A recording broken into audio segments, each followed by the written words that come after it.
श्री शिवाय नमस्तु भयम। महाराज आप सभी ये तो अच्छे से जानते ही हैं कि बच्चों की बोर्ड परीक्षाएं बहुत नजदीक आ चुकी हैं। महाराज जैसे जैसे परीक्षा का समय पास आता है वैसे वैसे घर का माहौल भी थोड़ा गंभीर और चिंताजनक हो जाता है। बच्चे अपनी पढ़ाई को लेकर तनाव में रहते हैं और माता पिता, खासकर माताएं बहनें, अपने बच्चों की सफलता के लिए मन ही मन नहीं बल्कि पूरे हृदय से भगवान से प्रार्थना करने लगती हैं। हर माता पिता यही चाहते हैं कि उनका बच्चा परीक्षा में अच्छे अंक लाए, पास ही ना हो बल्कि अच्छे नंबरों से पास हो और अगर संभव हो तो पूरी कक्षा में प्रथम स्थान प्राप्त करे। महाराज माता पिता की यह चिंता और यह कामना बिल्कुल स्वाभाविक है, लेकिन कई बार ऐसा देखा गया है कि बच्चे पूरी मेहनत करते हैं, दिन रात पढ़ते हैं, सब कुछ याद भी कर लेते हैं, फिर भी जब परीक्षा हॉल में जाकर बैठते हैं तो अचानक सब कुछ भूल सा जाते हैं। वहीं कुछ बच्चे ऐसे भी होते हैं जिनका पढ़ाई में मन ही नहीं लगता, किताब खोलते ही उनका ध्यान कहीं और चला जाता है, कभी मोबाइल की तरफ, कभी टीवी की तरफ, तो कभी बेवजह इधर उधर की बातों में। ऐसे में माता पिता की चिंता और भी बढ़ जाती है।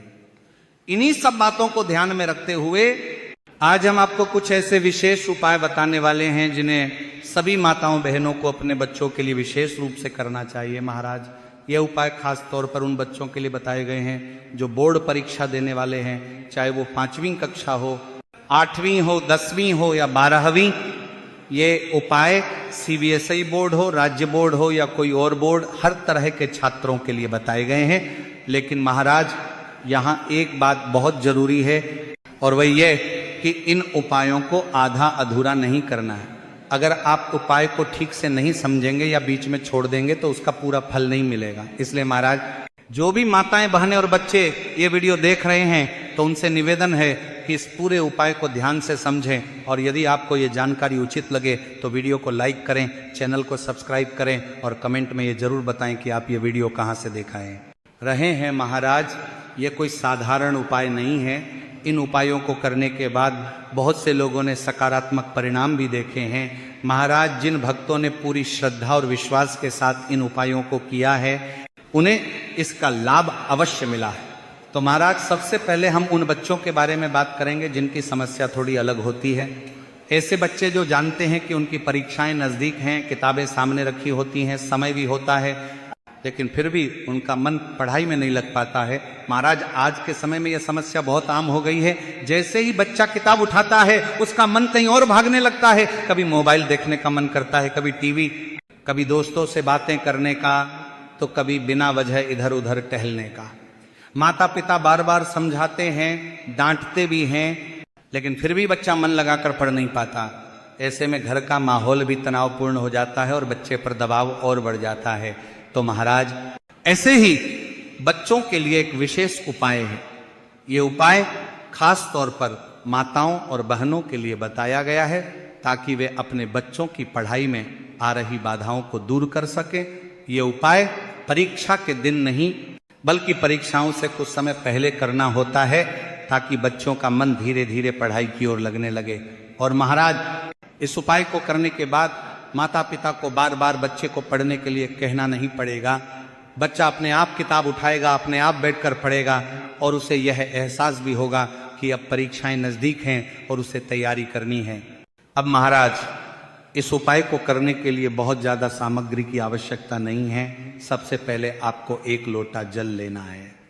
इसके साथ ही एक छोटी सी कटोरी में शुद्ध शहद लेना है, वही शहद जो पूजा पाठ में इस्तेमाल होता है। इसके बाद आपको एक रुद्राक्ष लेना है। महाराज इस उपाय के लिए 9 मुखी रुद्राक्ष का विशेष महत्व बताया है, लेकिन अगर आपके पास सीहोर का रुद्राक्ष उपलब्ध है तो आप उसी का प्रयोग कर सकते हैं, या आपके पास जो भी रुद्राक्ष हो उसे आप इस उपाय के लिए उपयोग कर सकते हैं।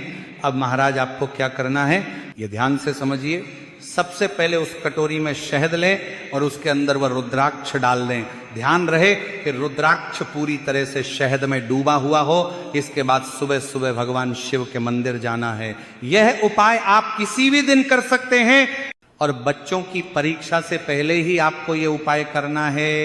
अब महाराज मंदिर पहुंचने के बाद सबसे पहले भगवान शिव के सामने प्रणाम करें, फिर जो रुद्राक्ष आपने शहद में डाला हुआ है उसे उस कटोरी से निकालकर शिवलिंग की जलाधारी पर रख दें। जलाधारी वही स्थान होता है जहां से शिवलिंग पर चढ़ाया गया जल नीचे गिरता है। इसके बाद जो शहद कटोरी में बचा है उसे भगवान शिव की शिवलिंग पर अर्पित कर दें। अब महाराज यहां पर बहुत ध्यान देने वाली बात है, जब आप शिवलिंग पर शहद चढ़ा देते हैं तो उसके बाद उस शहद को वापस अपनी कटोरी में लेना है। जितना शहद वापस आ जाए उतना ले लें। इसके साथ ही जो रुद्राक्ष आपने जलाधारी पर रखा था उसे भी उठा लें। इन दोनों चीजों को अब आपको अलग अलग संभाल कर रखना है। अब महाराज इसके बाद आप अपने साथ लाया हुआ लोटा जल या पूजा की अन्य सामग्री जैसे दूध, दही, घी, शक्कर, शहद जो भी आपके पास हो, उनसे भगवान शिव की सामान्य पूजा अर्चना कर लें। पूजा पूरी होने के बाद आपको वह रुद्राक्ष और वह शहद जो आपने शिवलिंग से वापस लिया है अपने साथ घर ले आना है। घर आकर रुद्राक्ष को किसी सुरक्षित स्थान पर रख दें, उसे इधर उधर न रखें, न ही किसी और को छूने दें। अब जो शहद आपने शिवजी पर चढ़ाकर वापस लिया है वही शहद इस उपाय का मुख्य हिस्सा है। इस शहद को आपको अपने बच्चे को चट्टाना है। महाराज यह शहद आपको पूरे 11 दिनों तक अपने बच्चे को देना है, सुबह और शाम दोनों समय। बहुत ज़्यादा मात्रा नहीं देनी है, बस थोड़ा सा शहद उंगली पर लेकर बच्चे को चटा दें। ये काम लगातार 11 दिनों तक करना है, बीच में एक भी दिन नहीं छोड़ना है। महाराज जब ये शहद बच्चे को दिया जाता है तो उसका प्रभाव धीरे धीरे दिखने लगता है। बच्चे का मन भटकना बंद हो जाता है, उसे मोबाइल, टीवी या बेकार की चीज़ों में पहले जैसा मज़ा नहीं आता। वह खुद महसूस करने लगता है कि उसे पढ़ना है, बैठकर किताब खोलनी है और अपनी तैयारी पूरी करनी है, और माता पिता को बार बार टोकने की जरूरत नहीं पड़ती। बच्चा अपने आप समय निकालकर पढ़ाई करने लगता है, उसकी एकाग्रता बढ़ने लगती है और वो पढ़ी हुई चीज़ों को ज़्यादा अच्छे से समझ पाता है। क्योंकि महाराज जब मन शांत होता है और ध्यान एक जगह टिकता है तभी पढ़ाई सही से होती है। ये उपाय उन बच्चों के लिए बहुत उपयोगी बताया गया है जो पढ़ाई से भागते हैं या जिनका मन जल्दी जल्दी बदल जाता है। लेकिन यहाँ भी वही बात लागू होती है कि उपाय के साथ साथ बच्चे को अपनी तरफ से थोड़ा प्रयास तो करना ही होगा। किताब खोलनी है, आप सभी की अपनी तरफ से थोड़ा प्रयास तो करना ही होगी, पढ़ने की कोशिश करनी होगी। भगवान भी उसी की मदद करते हैं जो खुद आगे बढ़ता है। अब महाराज हम उन बच्चों की बात करेंगे जो पढ़ाई तो करते हैं, पूरी कोशिश भी करते हैं, लेकिन परीक्षा के समय जाकर सब कुछ भूल जाते हैं।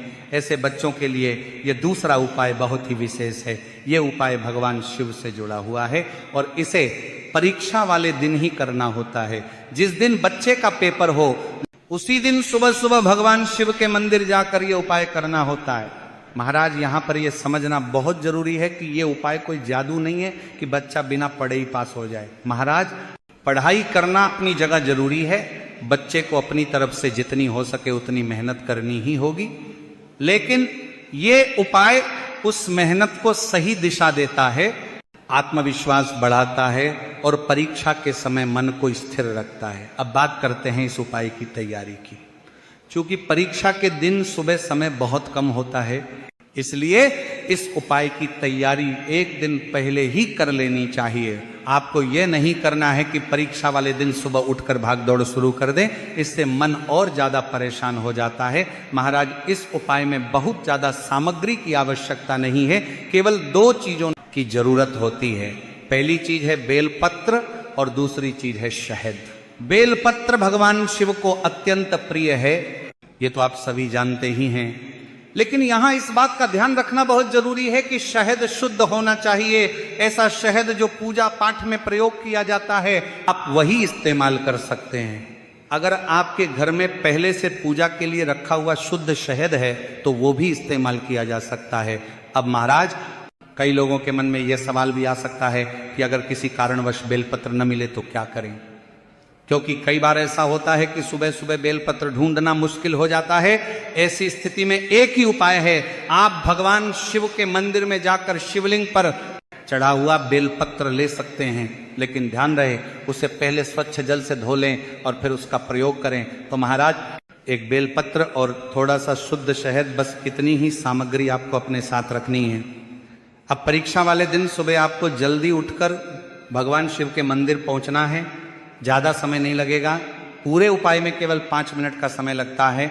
बोर्ड परीक्षा के दिनों में बच्चों को समय की बहुत कीमत होती है, इसलिए ये उपाय इसी तरह से बताया गया है कि कम समय में भी इसे किया जा सके। मान लीजिए अगर बच्चा छोटा है और उसे ये सब ठीक से समझ नहीं आता, तो घर के बड़े, उनकी माता बहन या कोई और उसके साथ मंदिर जा सकते हैं और उसकी मदद कर सकते हैं, लेकिन उपाय बच्चे के हाथों से ही होना चाहिए। अगर बच्चा खुद समझदार है और अकेले जा सकता है तो वह खुद भी ये उपाय कर सकता है। अब महाराज मंदिर पहुंचने के बाद सबसे पहले भगवान शिव को जल अर्पित करना है। आपको अपने घर अपने ही साथ एक लोटा जल भी लेकर के जाना है। अब महाराज जल चढ़ाने के बाद आपको शिवलिंग के पास बैठ जाना है। अब अपने सामने बेलपत्र रखें। बेलपत्र का जो चिकना भाग होता है वो आपकी ओर होना चाहिए, और जो शहद आप अपने साथ लाए हैं उसे बेलपत्र की बीच वाली बड़ी पत्ती पर लगाना है। बहुत ज्यादा नहीं, बस थोड़ा सा शहद लें और अपनी दाहिनी हाथ की उंगली से उस पत्ती पर अच्छे से फैला दें। ये काम आपको मंदिर में ही करना है। जैसे ही ये हो जाए, समझ लीजिए कि आपका बेलपत्र अब उपाय के लिए तैयार है। इसके बाद इस बेलपत्र को भगवान शिव के शिवलिंग पर अर्पित करना है। शिवलिंग के सामने वाले हिस्से पर, जहां से आप शिवलिंग को देखते हैं, वहां इस बेलपत्र को चिपका देना है। महाराज यहाँ चिपकाने का अर्थ यही है कि शहद की मदद से वह बेलपत्र शिवलिंग पर टिक जाए। जैसे ही आप यह कर लेते हैं, वहीं खड़े होकर या बैठकर भगवान शिव से मन ही मन प्रार्थना करनी है। उनसे निवेदन करना है कि आज जो भी परीक्षा है उसमें आप अच्छे अंक प्राप्त कर सकें। इसके बाद 2 मिनट तक मन ही मन श्री शिवाय नमस्तुभयम मंत्र का जाप करना है। इसके बाद भगवान को प्रणाम करें, माथे पर तिलक लगाएं और बिना पीछे देखे सीधे अपनी परीक्षा के लिए निकल जाएं। रास्ते में भी मन में भगवान शिव का नाम लेते रहें। महाराज ये उपाय आपको या आपके बच्चों को हर उस दिन करना है जिस दिन आपकी परीक्षा हो। ऐसा नहीं कि पहले दिन कर लिया और फिर बाकी दिनों में छोड़ दिया। जिस जिस दिन पेपर है उस दिन यह उपाय दोहराना है। इससे मन स्थिर रहेगा, घबराहट कम होगी और जो आपने पढ़ा है वह समय पर याद आएगा। तो महाराज यह हो गया दूसरा उपाय। अब महाराज कई बार लोग उपाय तो कर लेते हैं, लेकिन छोटी छोटी बातों पर ध्यान न देने की वजह से उन्हें पूरा फल नहीं मिल पाता। इसलिए सबसे पहली बात, महाराज ये उपाय किसी दबाव में नहीं करने हैं। न बच्चों पर दबाव डालना है और न ही खुद पर। कई माता पिता ये गलती कर बैठते हैं कि उपाय करते समय भी बच्चे को डांटते रहते हैं या बार बार कहते रहते हैं कि अगर नंबर नहीं आए तो देख लेना। ऐसा करने से उपाय का प्रभाव कम हो जाता है। इसीलिए ये उपाय श्रद्धा और विश्वास से किए जाएं, डर और तनाव के साथ नहीं। दूसरी बात, इन उपायों को करते समय घर का वातावरण शांत रखना बहुत जरूरी है। अगर बच्चा परीक्षा देने जा रहा है और सुबह सुबह घर में शोर शराबा, बहस या झगड़ा हो रहा है तो उसका मन वैसे ही अशांत रहेगा। इसलिए जिस दिन परीक्षा हो उस दिन कोशिश करें कि घर में शांति बनी रहे। बच्चे से प्यार से बात करें, उसे ये एहसास दिलाएं कि आप उसके साथ हैं। महाराज एक और बहुत महत्वपूर्ण बात यह है कि इन उपायों को किसी दिखावे के लिए नहीं करना है। मंदिर जाकर ये नहीं सोचना है कि कौन देख रहा है, कौन क्या कहेगा। ये सब मन से किया जाने वाला कार्य है। अगर बच्चा खुद मंदिर जा रहा है तो उसके मन में यह भावना होनी चाहिए कि वो भगवान शिव के चरणों में अपनी मेहनत और अपनी परीक्षा दोनों सौंप रहा है। अब महाराज कई लोग ये भी पूछते हैं कि क्या ये उपाय सिर्फ बोर्ड परीक्षाओं के लिए ही है? तो महाराज ये उपाय खास तौर पर बोर्ड परीक्षाओं के लिए बताए गए हैं, क्योंकि इस समय बच्चों पर मानसिक दबाव सबसे ज्यादा होता है। 5वीं, 8वीं, 10वीं और 12वीं इन परीक्षाओं को बच्चे और माता पिता दोनों बहुत गंभीरता से लेते हैं। इसलिए यह उपाय इन्हीं परीक्षाओं के लिए अधिक प्रभावी माने गए हैं। इसी के साथ महाराज यहाँ यह भी समझना जरूरी है कि उपाय करने का मतलब ये नहीं है कि पढ़ाई बिल्कुल छोड़ दी जाए। कई बच्चे ये सोच लेते हैं कि अब तो उपाय कर लिया है, भगवान सब संभाल लेंगे। ऐसा नहीं है। उपाय केवल सहारा देता है, रास्ता दिखाता है, लेकिन उस रास्ते पर चलना बच्चे को खुद ही होता है। भगवान भी उसी की मदद करते हैं जो खुद मेहनत करता है। अब महाराज बात करते हैं उन माताओं और बहनों की जो अपने बच्चों के लिए पहला उपाय कर रही हैं। जब आप शहद और रुद्राक्ष वाला उपाय कर रही हों तो उस दौरान अपने मन में किसी भी तरह की नकारात्मक सोच न रखें।